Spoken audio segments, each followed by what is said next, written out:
Shalom, Israel. Most High Christ bless. Periscope, how's the view? How's the sound? I got disconnected somehow. Probably very bad connection again.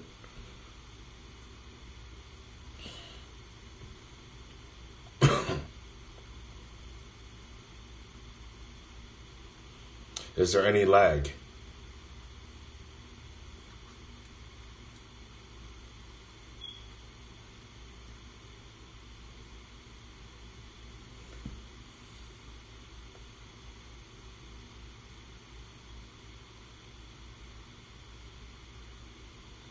Okay, all praises. All right, so today we're going to start at Galatians chapter 4, verse 22. Today we're going to start at Galatians 4, verse 22. So,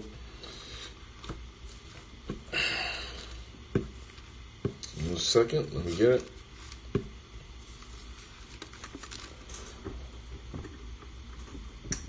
Okay, that's more like, that's better.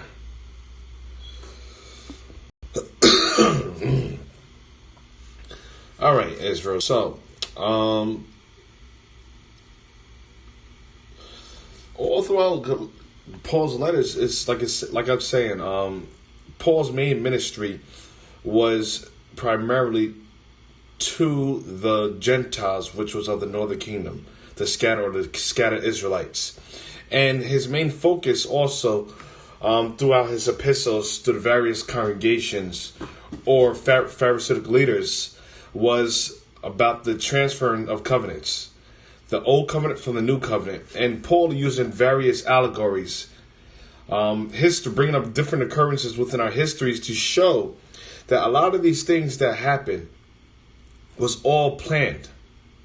It was all prophesied from the beginning for Christ to make his turn, for Christ to make his appearance on the scene and administer the new covenant. So, we're going to start today with Galatians chapter 4, verse 22. So, from Galatians chapter 1, we talk about the heir and us being under tutors and governors. Tutors and, tutors and governors which represented the old covenant, bringing us up to the new covenant of Christ, adopting us back to the Father. All right? So, Galatians chapter 4, verse 22.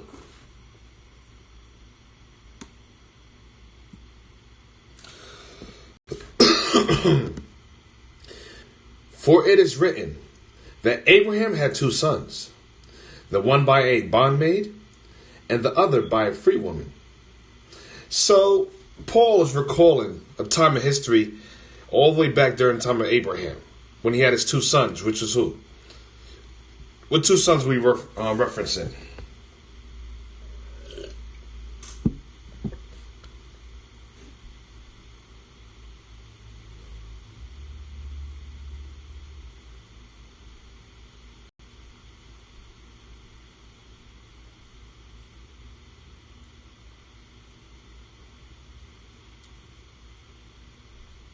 Very good.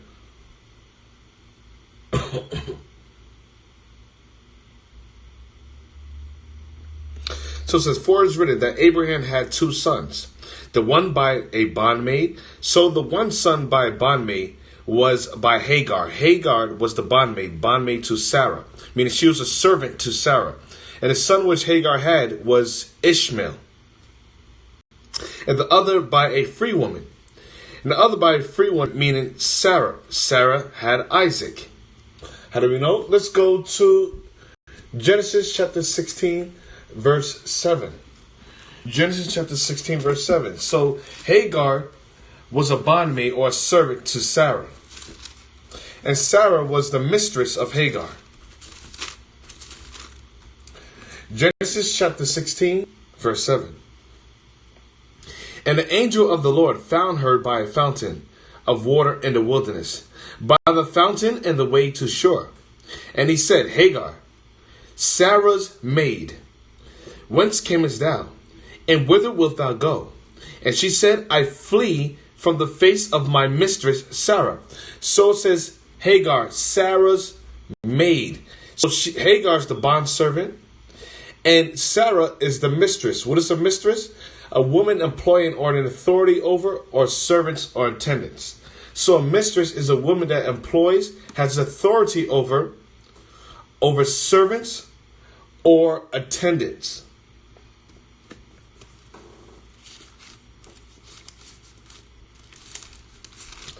Now you jump to verse 11.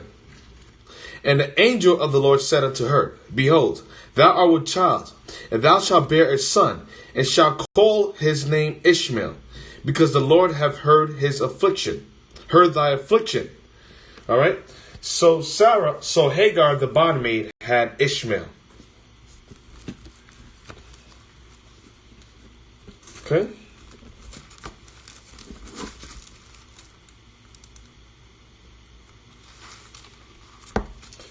Now let's go to Genesis chapter 17, verse 16.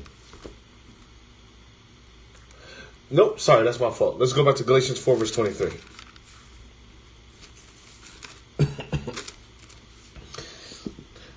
So we established already that the bondmaid is Hagar, which had Ishmael. And the other one, the free woman, is Sarah, meaning she was a mistress. She wasn't in bondage, neither was she in servitude. So she had Isaac.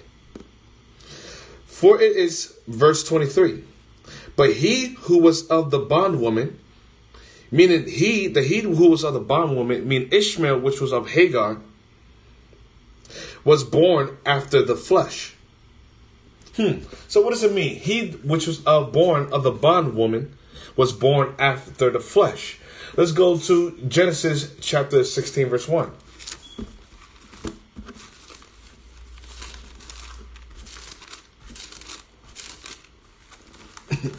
So Ishmael was born after the flesh. Genesis 16, verse 1. Now Sarah, Abraham's wife, bare him no children. And she had an handmaid, an Egyptian, whose name was Hagar. And Sarah said unto Abram, Behold now, the Lord hath restrained me from bearing. So Sarah explained to Abraham, listen, behold, the Lord hath restrained me. He has forbidden me for bearing a child, meaning she was made barren. There's many of our forefathers which were made barren, meaning it wasn't time for them to bear, or the Most High had it for appointed time, to be symbolic for the future, or to show that it's always of the Most High's time.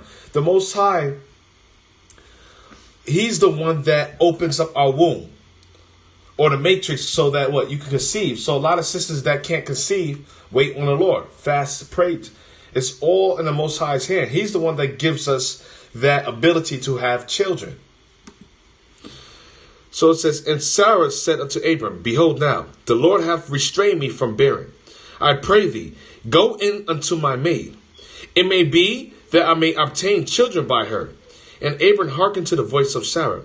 So because Sarah could have born a child because she was barren, she asked Hagar to go, and she asked Abraham to take Hagar to wife and go unto her so that she could bear him a child. So when it says Ishmael was born after the flesh, meaning it wasn't of the Most High's promise that a seed was going to come out through her. No, it was of Sarah and Abraham's desire to born a child, because Sarah was barren. So it was of her desire to have to have a child. So that's why it says in Galatians chapter 4, verse 23, it says, but he who was of the bondwoman was born after the flesh, meaning he wasn't born after a promise. He wasn't promised by God. It was through Sarah's own desire to have a child is the reason why she gave Hagar to Abraham. All right, back to Genesis chapter 16, verse 3. And Sarah, Abraham's wife, took Hagar, her maid, the Egyptian, after Abraham had dwelt 10 years in the land of Canaan, and gave her to her husband Abram to be his wife. And he went in unto Hagar, and she conceived. And when she saw that she had conceived, her mistress was despised in her eyes.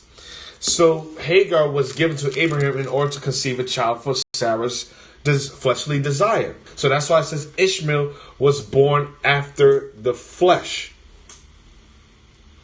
Go back to Galatians chapter 4, verse 23. Again. But he who was of the bondwoman was born after the flesh. But he of the free woman was by promise. So he of the free woman, which was Sarah, she wasn't bound into servitude, was born by promise. Isaac was born by promise. Let's go to Genesis chapter 17, verse 16.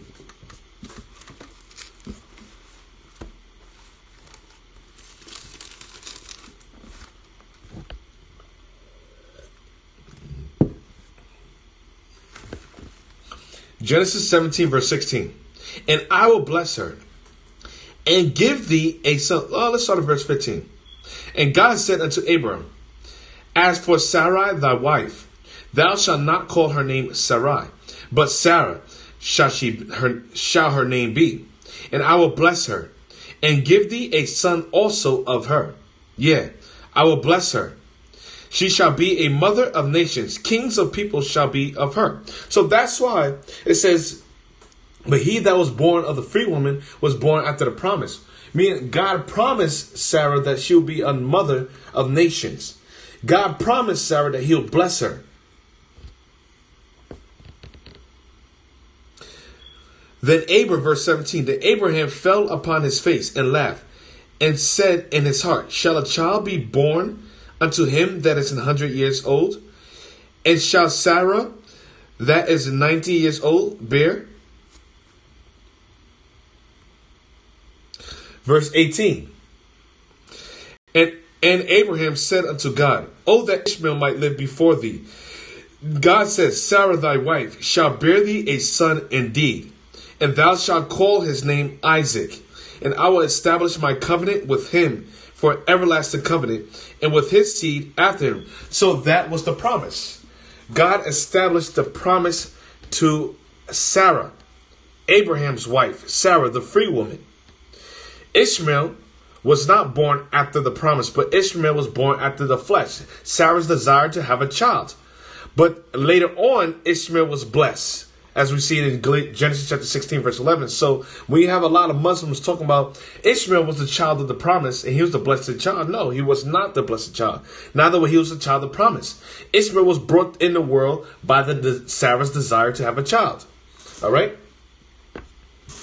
Let's go back to Galatians chapter 4 now.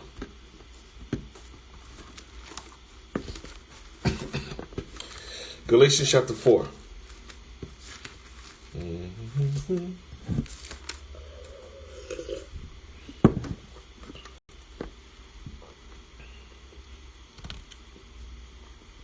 Verse 24. Which things are an allegory. All right, so what is an allegory? I want you to write this down. An allegory is a story, a poem, or picture that can be interpreted to reveal a hidden meaning, typically a moral or political one. So allegory is a story, poem, or picture that can be interpreted to reveal a hidden meaning, typically a moral or political one. So a lot of the things that which occurred in history, Paul had the spirit of discernment. He had the spirit and able to read through the history and interpret it on a high level. He was able to see the representation of these histories and correlate it to the matters, the issues of the times, and primarily being the Old Covenant as well as the New Covenant.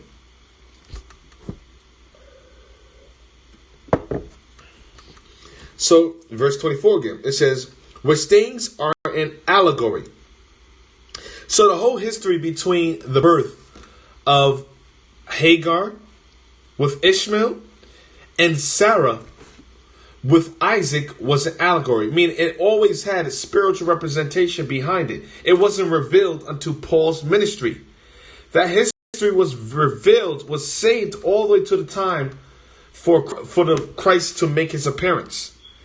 And the Most High put the Spirit on Paul, to be able to interpret the allegory or the history. For these are the two covenants. So Hagar with Ishmael represented one covenant, and Sarah with Isaac represented another covenant. The one from the Mount Sinai which gendered to bondage, which is Hagar.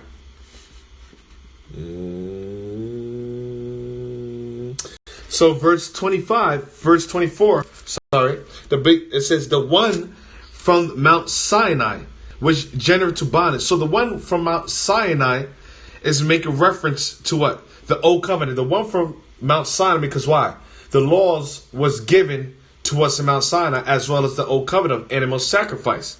Of Mount Sinai, which gendered to bondage, which bringeth forth into bondage, which is Hagar.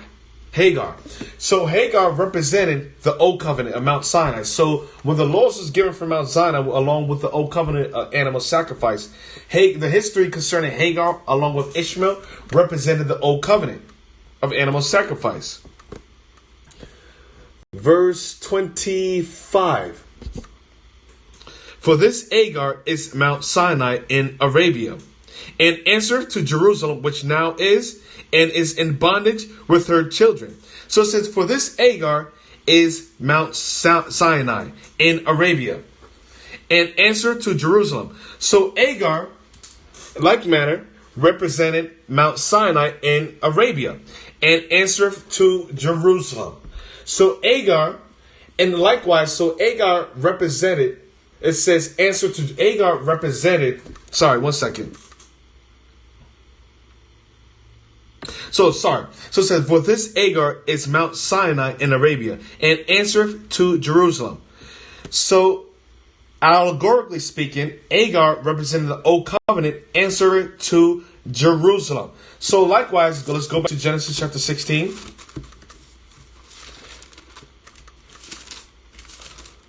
So it says, it answers to Jerusalem. It answers to Jerusalem. So Hagar represented the old covenant, answered to Jerusalem. Now, Genesis chapter 16, verse 1. Now Sarai, Abraham's wife, bare him no children, and he had an handmaid, an Egyptian, whose name was Hagar. And Sarah said unto Abraham, behold, now the Lord hath restrained me from bearing. I pray thee, go in unto my maid.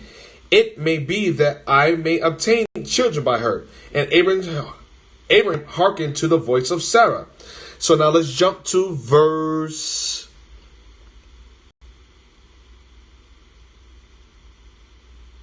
Let me see where I want to go. Let's jump to verse 8. And he said, Hagar, Sarah's maid, whence camest thou? And whither wilt thou go? And she said, I flee from the face of my mistress Sarah. And the angel of the Lord said unto her, return to thy mistress, and submit thyself under her hands. So in verse 25 it says, for this Hagar is Mount Sinai in Arabia. So Hagar represented the old covenant. And remember, Hagar had Ishmael, which lived in Saudi Arabia. And there was a synagogue in Arabia. And answereth to Jerusalem. So in answer to Jerusalem, who does Jerusalem represent? Who does Jerusalem represent?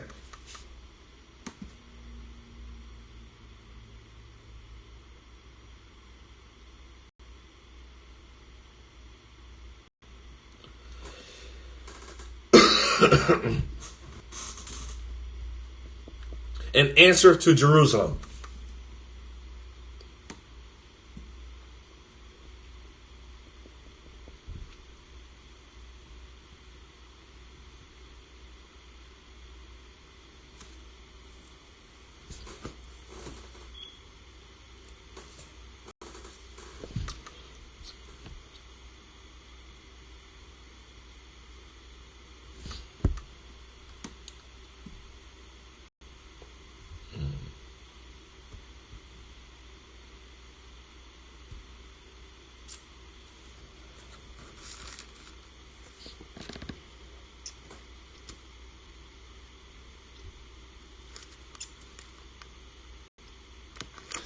All right, I'll read it again. For this Hagar is Mount Sinai in Arabia. So, who does Hagar represent? Who does Hagar represent?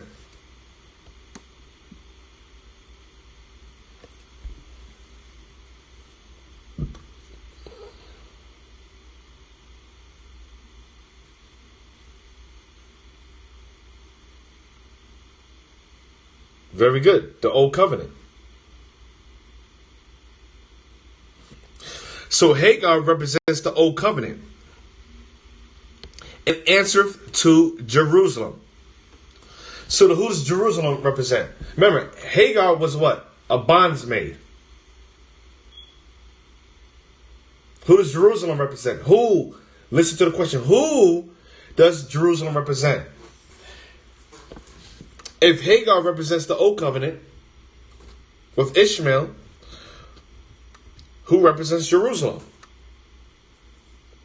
Sarah. Because remember, Sarah was the mistress of Hagar. So likewise, it says, for this Hagar is Mount Sinai in Arabia. Because why? Mount Sinai is where the laws was given, as well as the law of animal sacrifice. It says, for this Hagar is Mount Sinai in Arabia, and answereth to Jerusalem. Because why? Ishmael, Arabia or Saudi Arabia, is Ishmael's dwelling place. And answereth to Jerusalem. Sarah or Hagar was Sarah's bondsmaid, and she answered. That's why I read Genesis chapter 16. That's why I read Genesis chapter 16, verse 8. I'll read it again. Genesis 16, verse 8. And he said, Hagar, Sarah's maid, whence camest thou? And whither wilt thou go? And she said, I flee from the face of my mistress Sarah. And the angel of the Lord said unto her, return to thy mistress, and submit thyself under her hands. Because why? Hagar answered to Sarah. In like manner, for this Hagar is Mount Sinai in Arabia. Hagar represents the old covenant of animal sacrifice, and answereth to Jerusalem, which now is, and is in bondage with her children. So, allegorically speaking, Hagar, or the Old Covenant, answered to Jerusalem. So I want you to hold that point, because why? And when you see throughout history, we always had synagogues. We had a synagogue in Arabia. And Arabia answered to Jerusalem, literally answered to Jerusalem, and allegorically, the Old Covenant is tied to the New Covenant, meaning answer to the New Covenant. Let's get that real quick. It says, and answer to Jerusalem, which now is. Let's go to Galatians chapter 1, let's go to Acts chapter 2, verse 5, to show you that those Israelites in Arabia.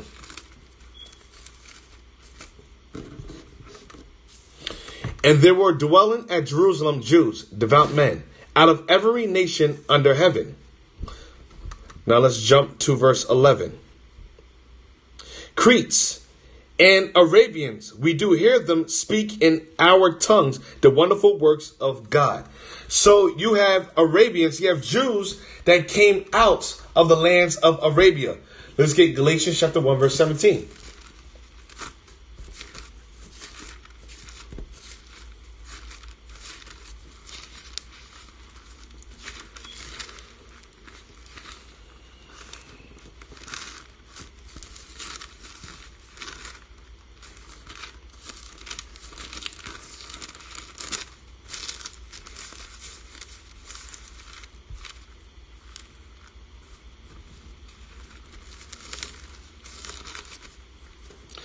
Galatians chapter 1, verse 17.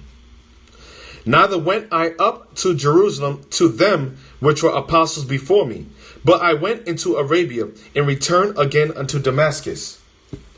Now let's go to Galatians chapter 4 again. So we have synagogues in Arabia, which answered to Jerusalem. So the reason why Paul references Arabia, because why? Arabia represents Ishmael. Ishmael represented the Old Covenant. So in verse 25, for this Hagar is Mount Sinai in Arabia. So Hagar represented the Old Covenant. And Arabia we had a congregation in Arabia. It says, and answered to Jerusalem. So just like Hagar answered to Sarah, Sarah represents the new covenant and Isaac. Sarah having Isaac represents the new covenant. It says, and answered to Jerusalem, which now is. And is in bondage with her children. So why does it says, and is in bondage with her children. Let's go to Genesis chapter 16, verse 1 again. So it says, the reason why it says it's in bondage with her children, because why? Sarah was not able to bear a child. She was barren. So that's why it says in Genesis chapter 16, verse 1, it says, now Sarah, Abraham's wife, bare him no children. And she had an handmaid, an Egyptian, whose name was Hagar. And Sarah said unto Abraham, behold, now the Lord hath restrained me from bearing. So now when we go back to Galatians chapter 4, verse 25, it says, and answer to Jerusalem, which now is, and is in bondage with her children. So Sarah, being barren and not able to bring forth a child, representing Israel bound under the old covenant. So Sarah being barren and without child, representing Israel bound under the old covenant of animal sacrifice. That's what it says, and which is in bondage with her children.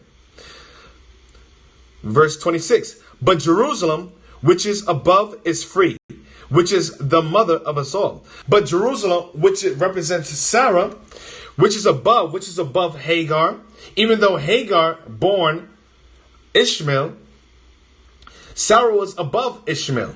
Sarah was above Hagar. Isaac was above Ishmael. Isaac was the son of promise, of the child of promise or prophecy. And Sarah was the free woman. So it says, but Jerusalem, which is above what? Because we use the scripture a lot to represent above all. We'll say Jerusalem, which is above all nations, which is true. Remember, scriptures have double meaning. It's twofold. So Jerusalem, which is above, is free.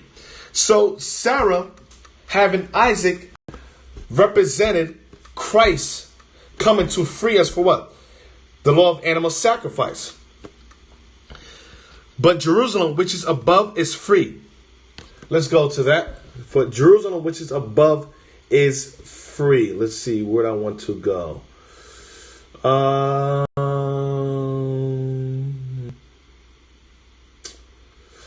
Let's go to 1 Peter 2, verse 16.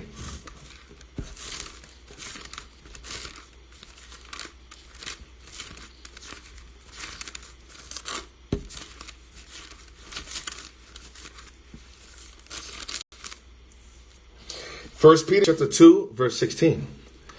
As free, and not using your liberty for a cloak of maliciousness, but as the servants of God.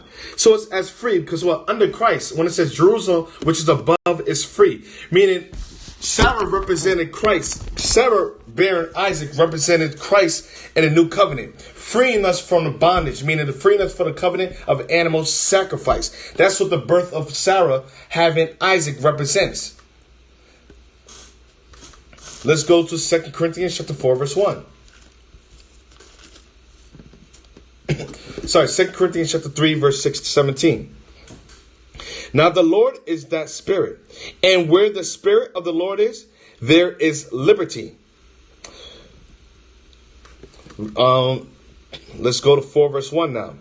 Therefore, seeing we have this ministry, as we have received mercy, we faint not. So the freedom or the liberty is the mercy given to us under Christ.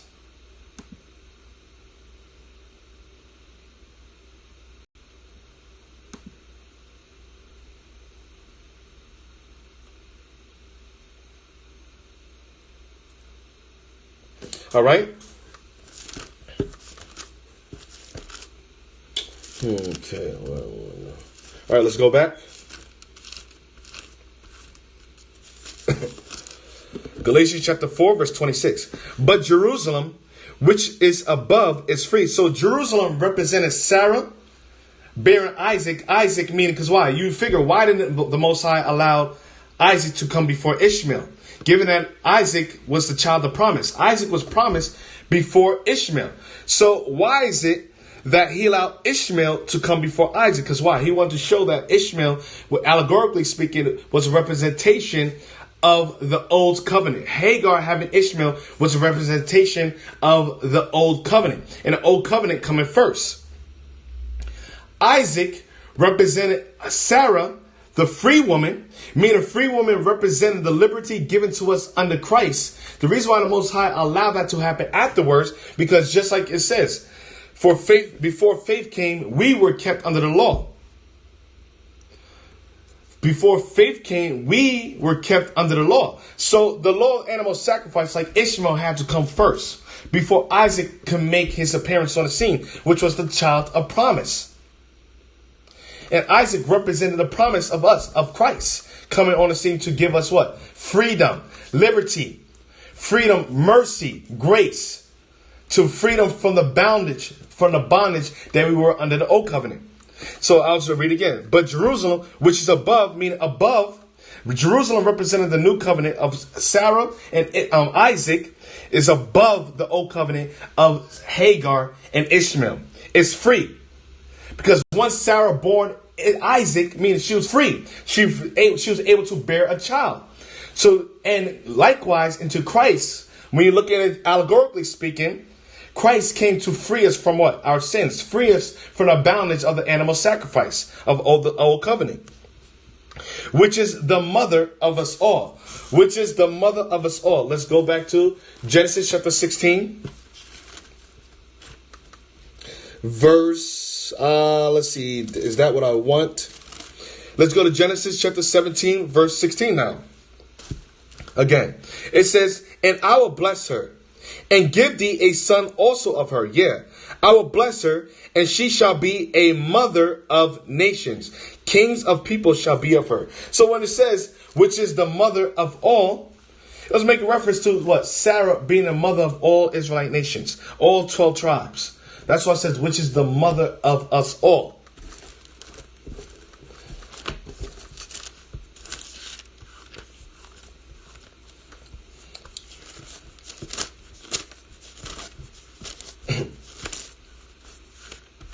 All right, let's go back to Galatians.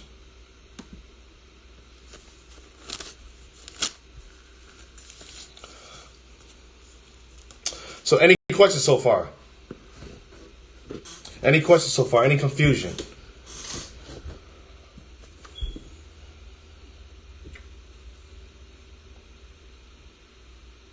Do you need me to go over again?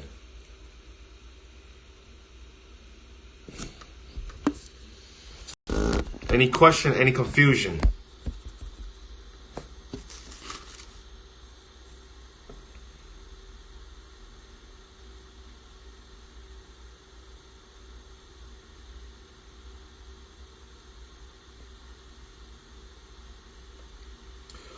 Mistress is a woman employing or in authority over servants or attendants. Okay, verse 26, one more time. Yes. Yes, allegorically speaking, Sarah is the mother of us all, which represents the new covenant.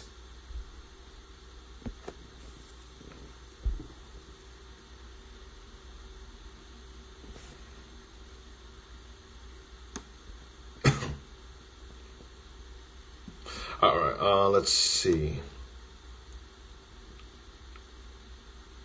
All right, Galatians 4, verse 26. Because, yes, like I said, the scriptures have double meanings, twofold. Meaning, we used it to show that what Jerusalem is the homeland, the motherland, the Garden of Eden. But also, when you go into the allegorical meaning, it represents Sarah and the new covenant. So that's why it says in verse 26, I'll tie it all together. I'll tie it together from verse 24 to 26 so you can have a better understanding. So it says, which things are an allegory. So Hagar bearing Ishmael was allegory of the old covenant. Hagar having Ishmael represented the old covenant of animal sacrifice. And Sarah having Isaac later on is an allegory of the new covenant under Christ. Us having mercy under Christ. For these are the two covenants.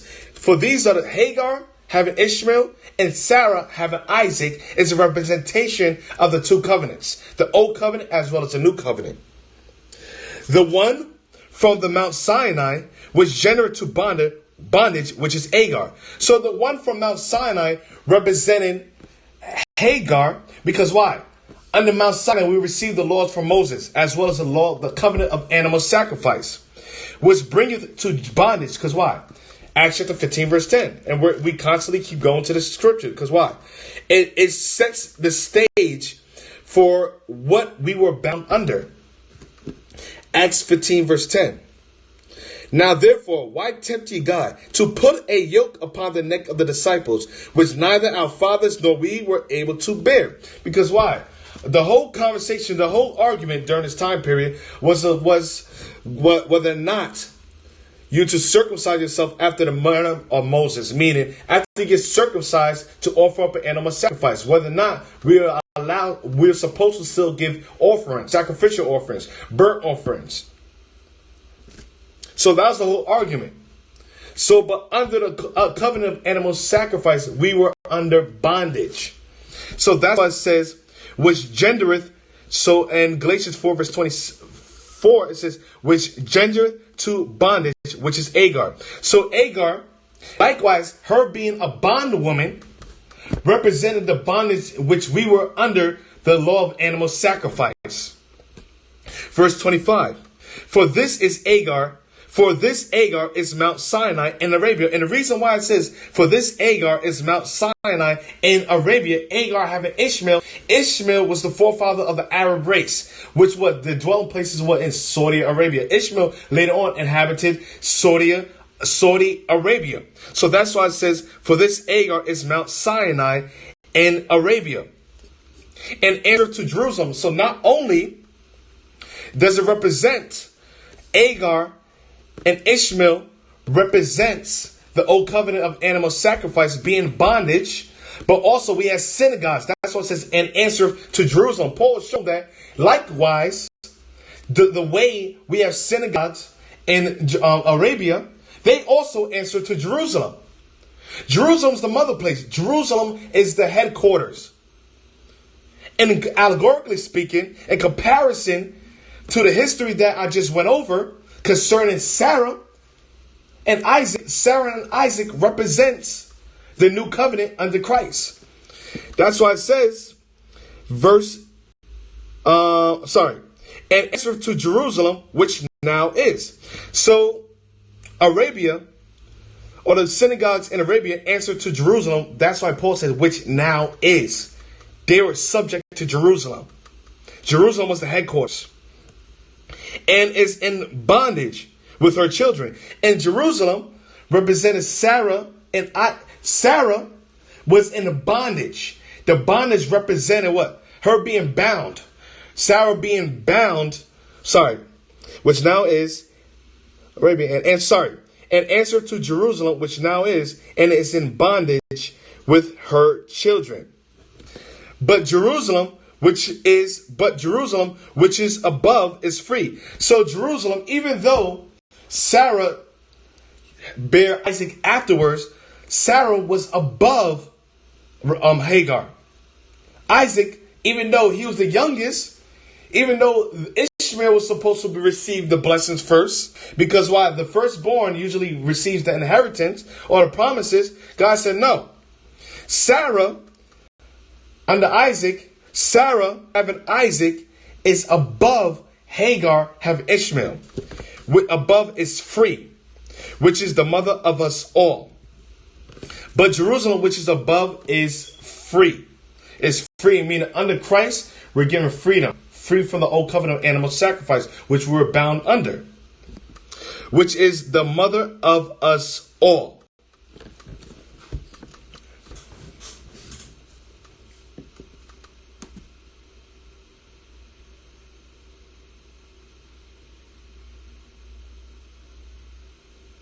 All right, any confusion? Any confusion? Any questions still?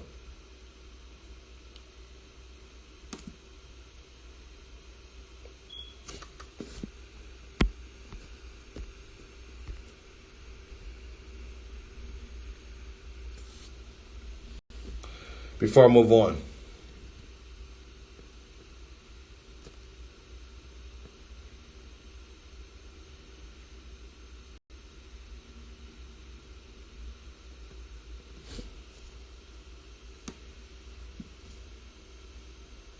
I didn't get to verse 27.